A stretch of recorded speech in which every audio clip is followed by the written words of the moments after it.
मैं वाजारेटा दीपक high school Amreli की ओर से यूट्यूब के चैनल में आपका स्वागत करती हूँ।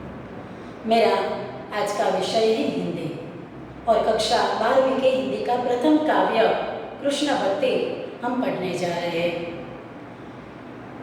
कवयित्री मीराबाई कृष्ण की परम भक्त थी। कृष्ण भक्ति काव्य की जो कवयित्री है वह मीराबाई कृष्ण की परम भक्त थी। मीराबाई का जन्म राजस्थान जिला जोधपुर कुड़की गांव में राव रत्न सिंह राठौर के यहाँ उनका जन्म हुआ था। उनके दादाजी राव दुदाजी कृष्ण के परम भक्त थे और उनकी वजह से वे मीराबाई कृष्ण भक्ति की ओर मुड़ गई।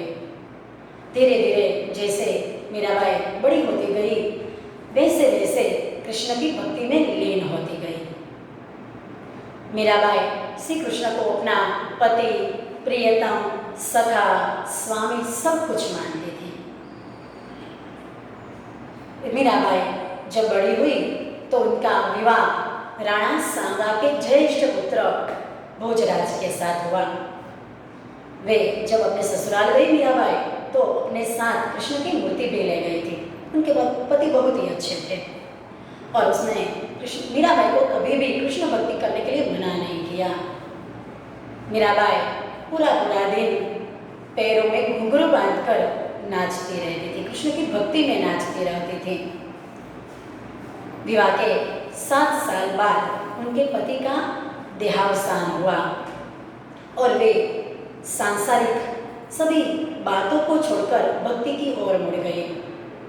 वे मीराबाई साधु संतों के साथ बैठकर पैरों में घुंघरू बांधकर नाचती रहती थी और यह बात उनके दियर और उनकी सास को पसंद नहीं थी और इसीलिए उसने उसे मारने के लिए कई प्रयत्न किए और यहाँ तक कि मीराबाई को मारने के लिए उसने उसके देवर ने विष का प्याला भेजा और वह विष वह हंसते हंसते पी गई।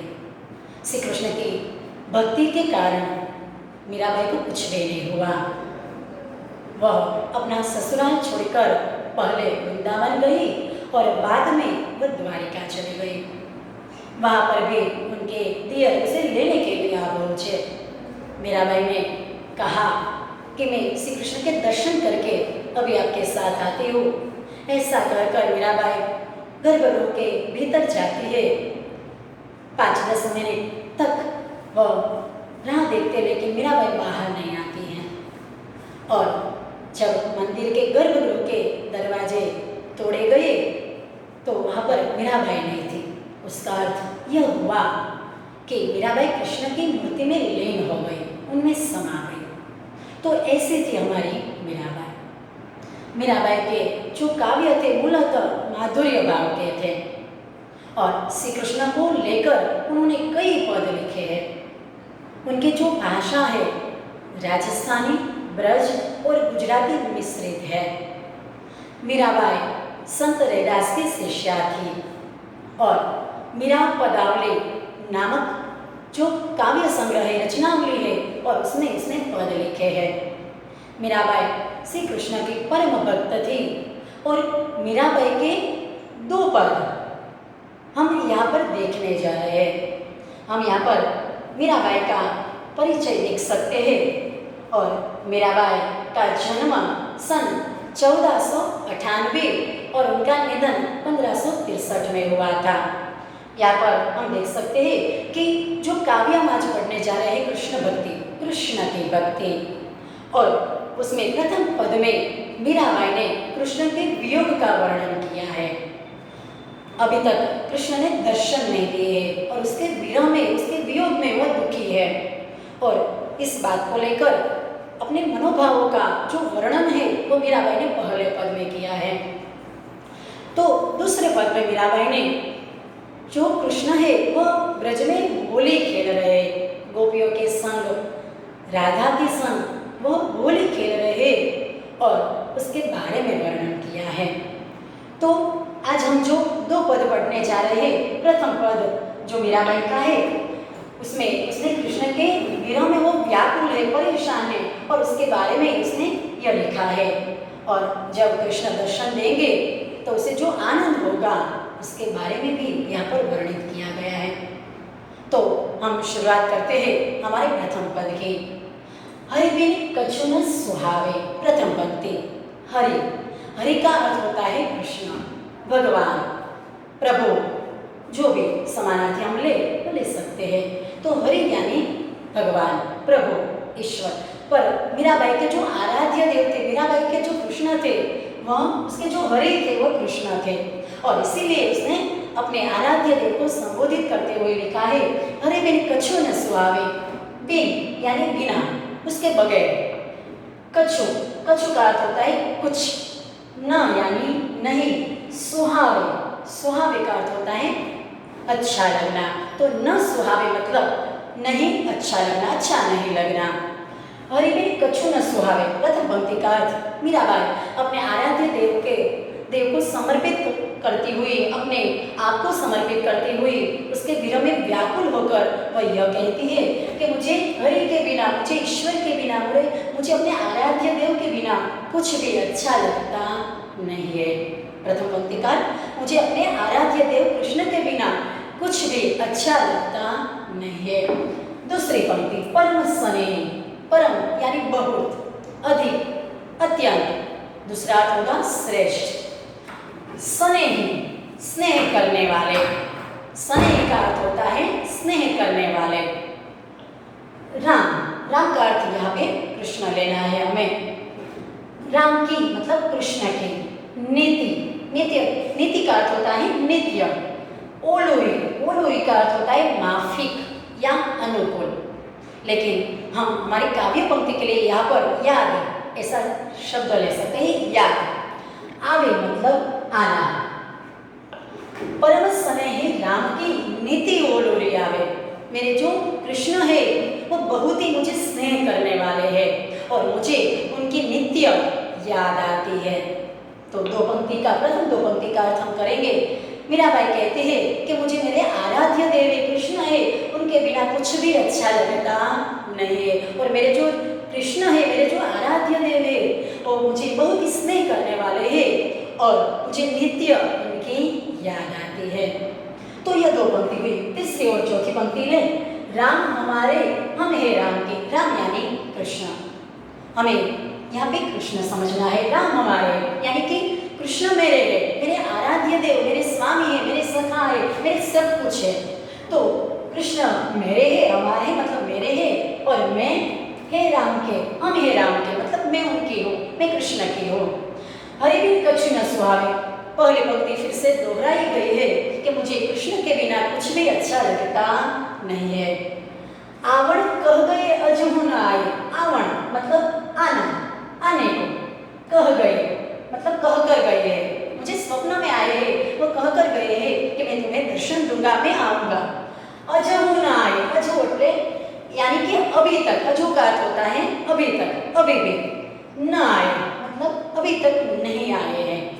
मेरे जो आराध्य देव है, वो मुझे स्वप्न में आकर कह गए थे कि मैं जरूर आऊंगा, लेकिन अभी तक मुझे आने को कहा था, लेकिन अभी तक वो आए नहीं है। और इसीलिए मेरा जो जीवड़ा है, जीवड़ा मतलब जी, हृदय, अति उकलाव यानी कि अतिशय, उकलाव मतलब व्याकुल होना, परेशान होना, बेचैन होना।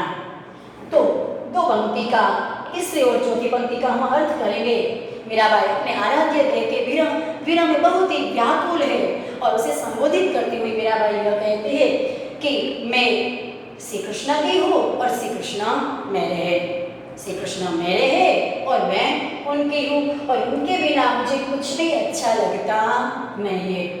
मेरे आराध्य देव ने, मेरे स्वामी ने, मेरे सखा ने मुझे आने के लिए कहा था, मुझे स्वप्न में आकर कहा था कि मैं आऊँगा, लेकिन अभी तक वो आए नहीं। और इसीलिए मेरा जो हृदय है, जी है, वो बहुत ही व्याकुल हो रहा है, बहुत ही दुखी हो रहा है। पांचवी और छठवीं पंक्ति ले, तुम दर्शन की आश्रमैया। तुम दर्शन, हण का अर्थ होता है न, क्योंकि मीराबाई की जो भाषा थी वो गुजराती मिश्रित थी।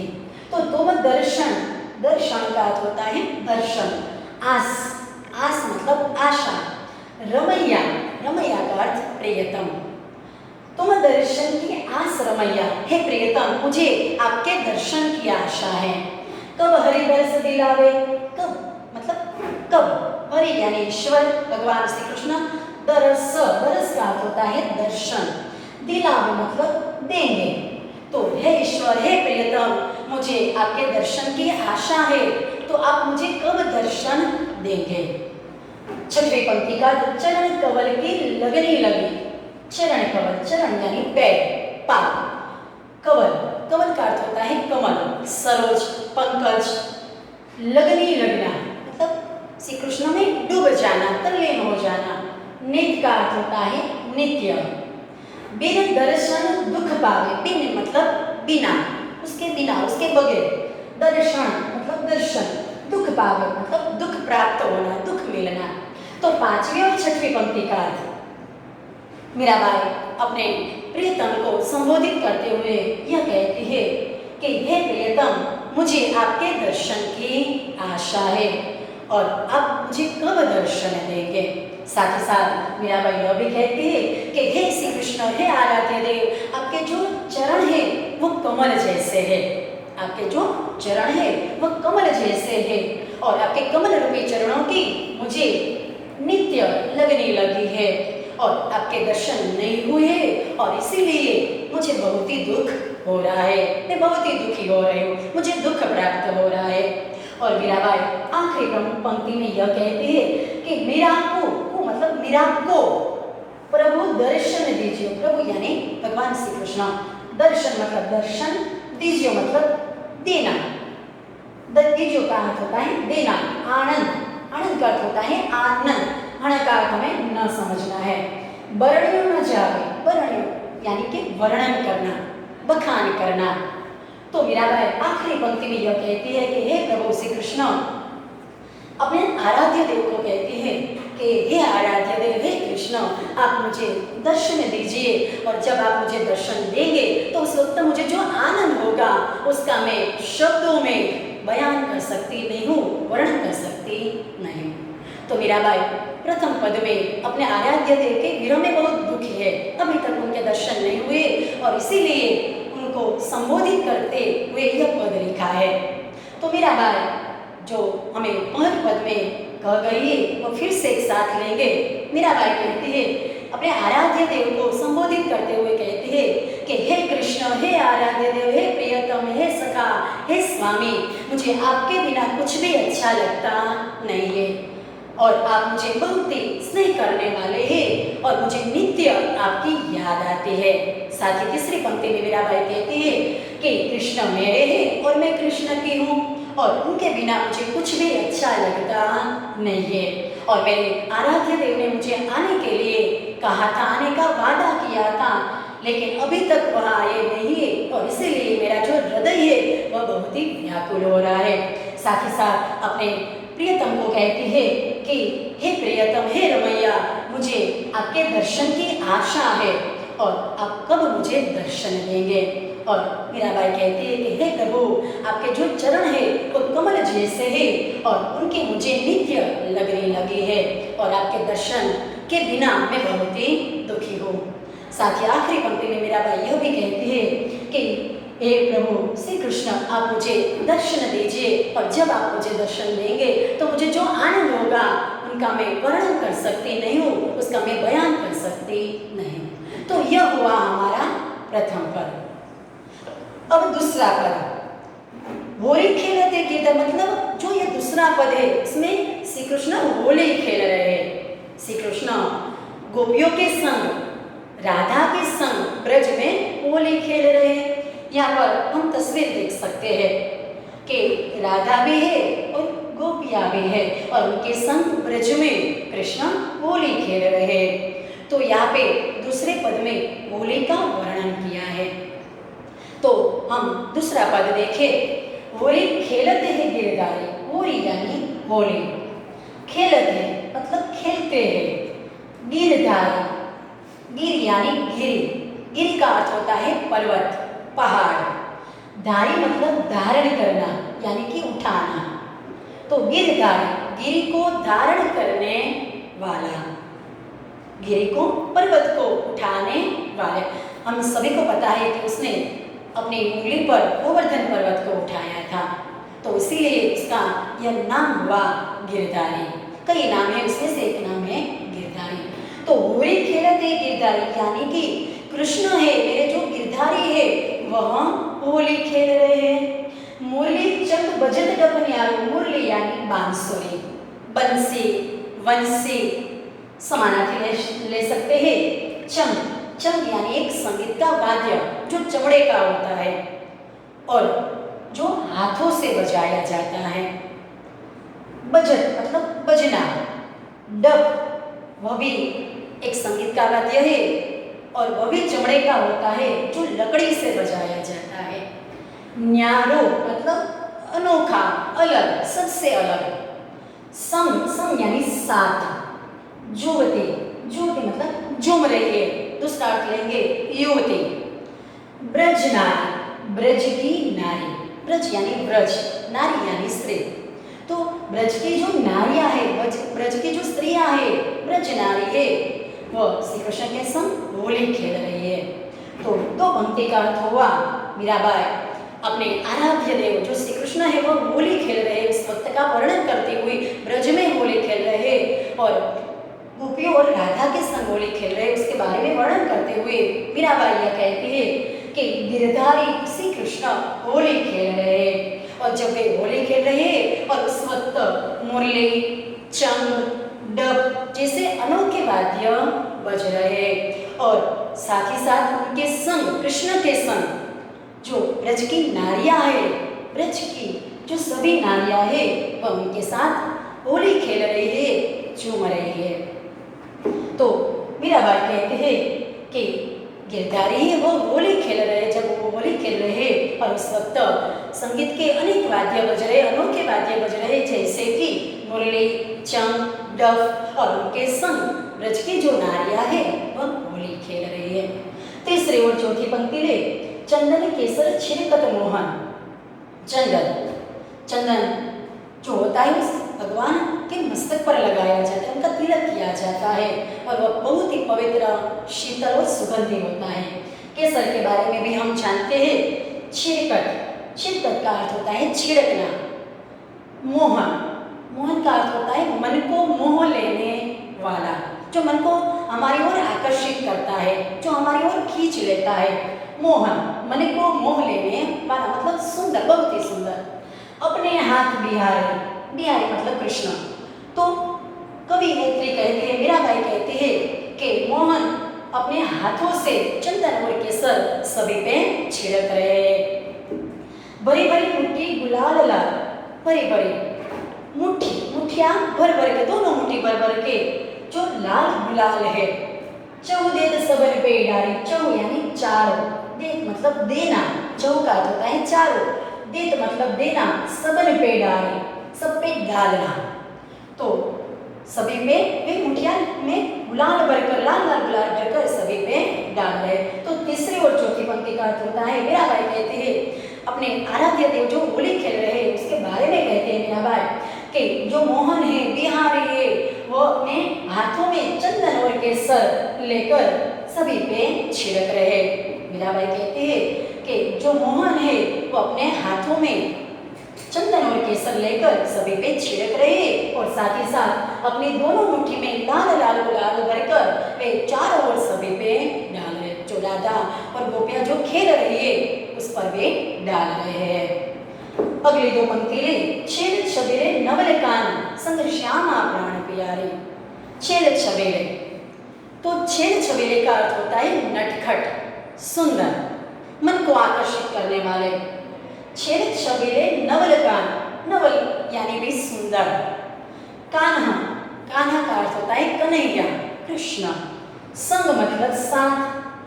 श्यामा, श्यामा का अर्थ होता है राधा। कृष्ण को हम श्याम भी कहते हैं और ऊपर से राधा का एक नाम हुआ श्यामा। प्राण प्यारे, प्राणों से भी प्यारे।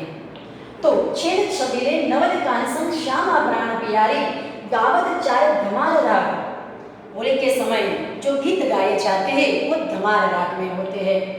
तो वे धमार राग में गीत गा रहे हैं। दे दे कल करतारी, कल करतारी, कल यानी सुंदर, करतारी मतलब करता, मतलब भगवान ईश्वर कृष्ण, लेकिन हम यहाँ पे शब्द लेते हैं करतारी का तारे।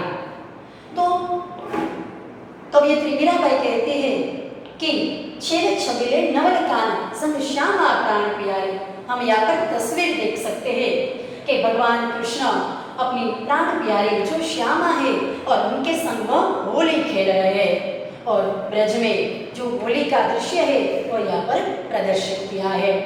यहाँ भी दूसरी तस्वीर है, उसमें भी जो अपनी प्राण प्यारी श्यामा है, राधा है, उनके साथ कृष्ण होली खेल। तो यह जो दोनों तस्वीर है उसमें राधा के संग होली खेलने की वर्णन है, होली खेलने की तस्वीर है। तो फिर से हम हमारे काव्य में आ जाएंगे। छेल छबीले नवल कान संग श्यामा प्राण प्यारी, गावत चार धमार राग तन दे दे कल करतारी। दे दे मतलब बजा बजा कर। तो जो नटखट कृष्ण है, सुंदर ऐसे आकर्षित ऐसे कृष्ण है, वो अपने प्राण प्यारी राधा के संग होली खेल रहे और वे ताली बजा बजा कर, और वे तो मैंने कृष्ण ऐसा नहीं बोला, उसके बदले वे बोले। उसका अर्थ होता है कि वो व्याकरण का एक प्रकार है सर्वनाम। नाम के बदले जो शब्द लिया जाता है उसे हम सर्वनाम कहते हैं। तो नटखट ऐसे कान्हा अपनी प्राण प्यारी राधा के संग होली खेल रहे और वे ताली बजा बजा कर धमार राग गा रहे। आखिरी दो पंक्ति का हम अर्थ ले, फागु जो खेलत रसिक सांवरे। फागु यानी होली, जो खेलत मतलब जो खेल रहे, रसिक रस उत्पन्न करने वाले, सांवरे मतलब गोपियों और राधा जी की बात है। बाढ़ियों रज रज बारी, रज यानी धूल, गर्द, रज या गर्द, बाढ़ियों मतलब बाढ़ आ जाए, ब्रज बारी ब्रज में आए। तो जब भगवान कृष्ण राधा जी और साथ ही साथ जब सभी गोपियां ब्रज की सभी नारियां होली खेल रही है और उसके हाथ में चंदन केसर गुलाल सभी ऐसे रंग है, तो वह जब सभी पे छिड़क रहे तो ऐसा लगता है मानो के ब्रज में इन सभी की चंदन केसर और गुलाल की बाढ़ आ गई है। साथ ही आखिरी पंक्ति में मीराबाई कहती, मीरा के प्रभु गिरध नागर मोहनलाल बिहारी। मीरा के प्रभु गिरध नागर, सभी नाम दिए गए हैं भगवान कृष्ण के। तो मीरा के प्रभु, मीरा के जो प्रभु है गिरध नागर मोहनलाल बिहारी। तो मीरा के जो प्रभु है वो मन को बहुत ही मोह लेने वाले हैं और ऐसे वो महान व्यक्ति है। और मीराबाई के जो स्वामी है वह मोहनलाल है, बिहारी भी है और गिरधारी भी है। तो इस प्रकार उसने यह दूसरे पद में कहा है।